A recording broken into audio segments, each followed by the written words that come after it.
Sir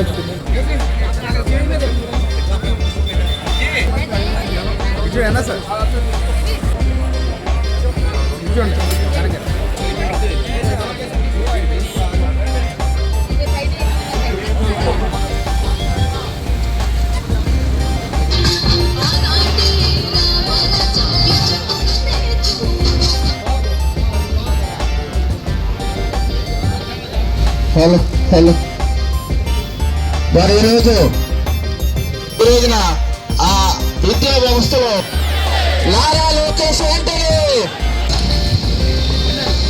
దానికి నిరసనగానే విద్యార్థులకు నిరుద్యోగులకు 3000 నిరుద్యోగ వృత్తి ఇస్తాం అని న్యాయశాఖ మంత్రి తరఫున మేము అందరం కూడా అడుగుతున్నాం.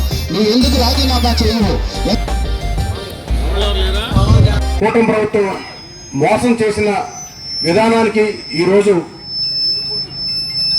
వివిధ విద్యార్థి సంఘాలు, వారి తల్లిదండ్రులు, అలాగే వైఎస్ఆర్సీపీ పార్టీ తరఫున వాళ్ళకి సంఘీభావం తెలుపుతూ ఈరోజు రిలే నిరాహార దీక్షలు మొదటి రోజులో భాగంగా ఉమ్మడి మండలం పాల్గొనడం జరిగింది. అలాగే 4 రోజులు 4 మండలాలు సోమవారం పెద్ద బహిరంగ ర్యాలీ నిర్వహించడం జరుగుతుంది. నిజంగా ఈరోజు రోడ్డు ఎక్కుతున్న ప్రజానికం కనబడతలేదా? యువత కనబడతలేదా? మరి విద్యార్థి విభాగం కనబడతలేదా? మీకు కళ్ళకి మీ కొడుకు చేసిన యువతకి చాలా అన్యాయం జరుగుతుంది. చదువుకునే విద్యార్థులకు డిఎస్సిలో ఎన్నో అవకతవకలు జరిగినాయని మన జగనన్న గారి దగ్గర నుంచి పిలుపు వచ్చింది. ఆ మేరకు మన వాసన్న గారి ఆధ్వర్యంలో మనము ఇవన్నీ కూడా నిర్వహిస్తున్నాము. మహిళలకి సమస్య ఉంటే జగనన్న కావాలి, రైతులకు సమస్య ఉంటే జగనన్న కావాలి, లేదు విద్యార్థులకు సమస్య ఉన్నా జగనన్న కావాలి. ఏ సమస్య గురించి అయినా మాట్లాడే పార్టీ వైఎస్ఆర్సీపీ పార్టీ. దీనికి ఇక్కడ రిలేషన్ చేయడానికి ప్రధానమైనటువంటి కారణాలు 2 ఉన్నాయి. ఒకటి, డిఎస్సి అనేది దగా డిఎస్సి అయింది. ఆ డిఎస్సిలో జరిగినటువంటి అక్రమాలు అవకతవకల మీద సిబిఐ ఎంక్వైరీ వేయాలని, అంతేకాకుండా ఈ రకంగా అవకతవకలు చేయడానికి, మోసాలు చేయడానికి కారణమైనటువంటి రాష్ట్ర మానవ వనరుల శాఖ మంత్రి అంటే విద్యాశాఖ మంత్రి నారా లోకేష్ గారిని రాజీనామా చేయమంటాం అనేది 2 ప్రధానమైనటువంటి కారణాలతోటి వరుసగా 4 రోజులు రిలే నిరాధ్యక్షులు, మొన్నటి రోజున టౌన్ హాల్ సమావేశం, అదే రకంగా 10వ తారీఖున నిరసన ర్యాలీని ఏర్పాటు చేయడం అనేది జరిగింది.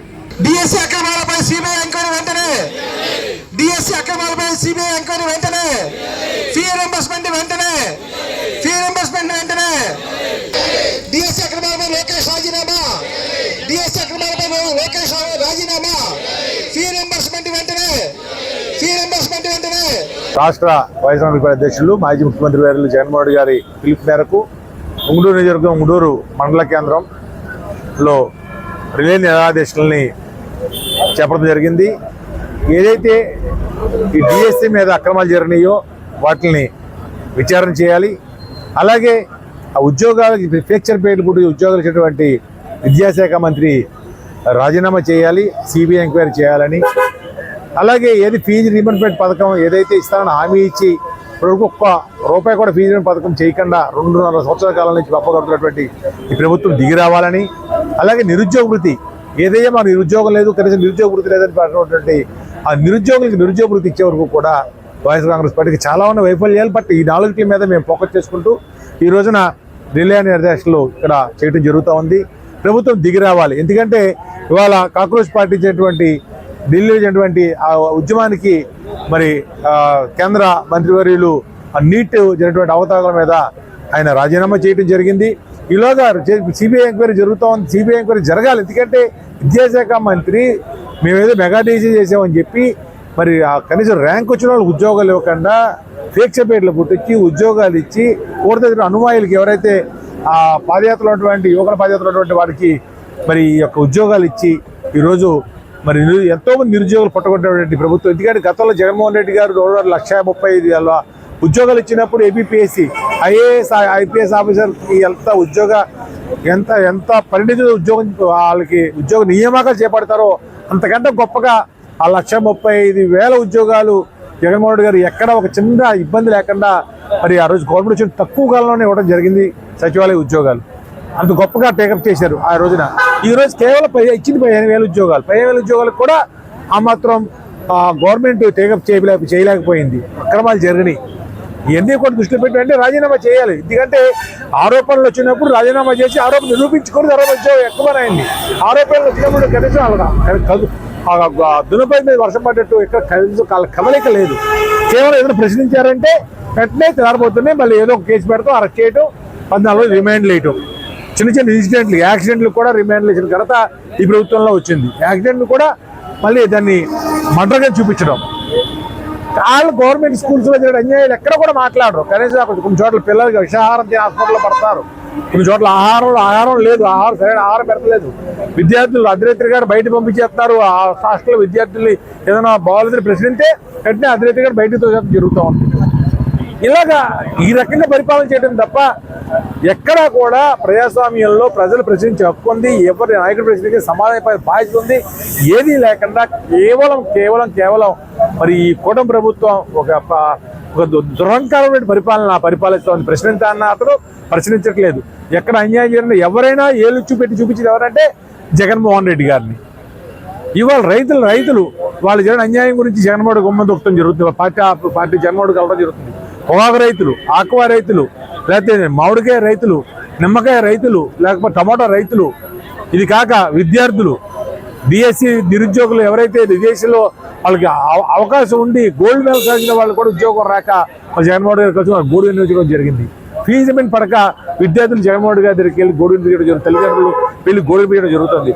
రాష్ట్రంలో ఎక్కడ అన్యాయం జరిగినా వెళ్ళి ఎవరైనా ముఖ్యమంత్రి కలిసి వాళ్ళు చెప్పుకుందా, లేకపోతే మంత్రి దగ్గరికి వెళ్తారని కాకుండా ఫస్ట్ ఎక్కేవారికంటే జగన్మోహన్ రెడ్డి గారు ఆఫీస్కి వచ్చి జగన్మోహన్ గారిని కలుసుకుని వారి గోడు వెలిపించడం జరిగింది. కారణం ఏంటంటే ఆయన వల్ల న్యాయం జరుగుతుంది, ఆయన వల్ల పోరాటం జరుగుతుంది. మరి ఆక్వా రైతుల గురించి వెస్ట్రావర్ వచ్చినప్పుడు భీమవరం సభలోగా జరిగింది. నేను దేవరపల్లి పొగ రైతుల గురించి వచ్చినప్పుడు దేవరపల్లిలో చూసిన జనసందోహాన్ని ఎక్కడి నుంచి వచ్చారు, అలా ఇసుకెత్తి రాలంత జనం వస్తా ఉన్నారు ఈ రోజు. ఎందుకంటే అన్యాయం జరిగింది, ఏ రకంగా జరిగింది అనేది జనం అందరూ ఓట్లేసే ఉంటున్నారు. జరిగిందేమో అక్కడ అన్యాయం వేరే రకంగా జరిగింది, అందరూ అపోహలు ఉన్నాయి. అక్కడ ఆ బాక్సుల్లో జరిగిన నిశ్చితమైనప్పుడు జరిగినటువంటి అన్యాయం కూడా ఆ రోజు ఇక్కడ ఈ రోజుని అందరికీ అపోహలు ఈ రోజుకి ఉండడం జరిగింది. కాబట్టి ఈరోజు అసలు గెలిచారు, 2 సంవత్సరాలు అయింది, ఇచ్చిన హామీలు ఏమైంది, ఎక్కడ హామీలు తొంగలో దొక్కారు, ఎన్ని హామీలు 18,000 రూపాయలు మహిళలకు ఇస్తారు, నెలపై 50 చొప్పున ఎంతమంది అంతమంది మీ అకౌంట్లో వేస్తున్నారు, ₹1 వేయలేదు. పోనీ ఈరోజు తల్లికి 100 ఇచ్చారు, ఈ నెలలోనే ఇచ్చారు మొన్న. ఇప్పుడే చెప్తా చాలా మంది 8,000, 5,200 పడుతుంది ఒక అకౌంట్లో. 8,000 పడి కొంతమంది అసలు పడలేదు, కేవలం వాళ్ళు పబ్బం కూడా వెళ్తున్నారు. అలాగే రైతు భరోసా అన్నారు, మన పథకం రైతు భరోసా, రైతు 100 సంథింగ్ పేర్లు మారుతున్నారు, పథకాలు అయ్యే. ఆ రైతులకి కౌలు రైతులు 1 పైసా ఇవ్వట్లేదు, ఎస్సీ ఎస్సీ మైనారిటీ కౌలు రైతులు ఇవ్వట్లేదు.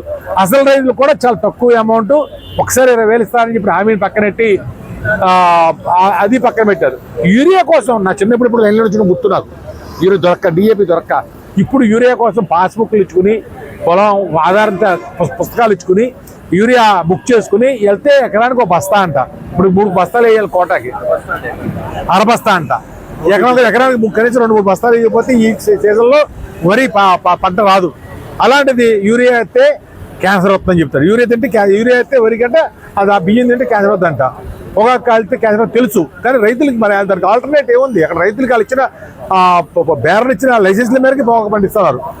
దానికి రేటు కల్పించే బాధ్యత గవర్నమెంట్ది. అదేదో మామిడికాయ తింటే షుగర్ వద్దంట. మరి మామిడికాయ రైతులు ఏమైపోతారు? అన్నం పండితేనేమో క్యాన్సర్ వస్తుంది, ఇంకోటి పండితే అన్నింటికీ కారణాలు చెప్తే మిర్చి పండితేనేమో అవసరం వద్దంట. కూడా ఎక్కువ పంట పండితే ఇంకో రకం వద్దంటే ఏ పంట పండించగా రైతు ఏ పంట పండితే ఎలా సంపాదించి ఎలా ₹10 సంపాదించుకోదు, కుటుంబాలు ఎలా పోషించుకుంటాడు? ఈయనేమో వాళ్ళ పిల్లల ఫీజులకి ఫీజు ఇవ్వమంటే ఇవ్వడు, ఆమె తల్లికి 100 రాదు, ఆ రైతులకి యూరియా ఇవ్వరు, అమోపాస్ ఇవ్వరు, సరైన రైతులకి ఇన్సూరెన్స్లు ఇవ్వరు, ఏది ఇవ్వరు. కానీ ఏది చేయకూడదు.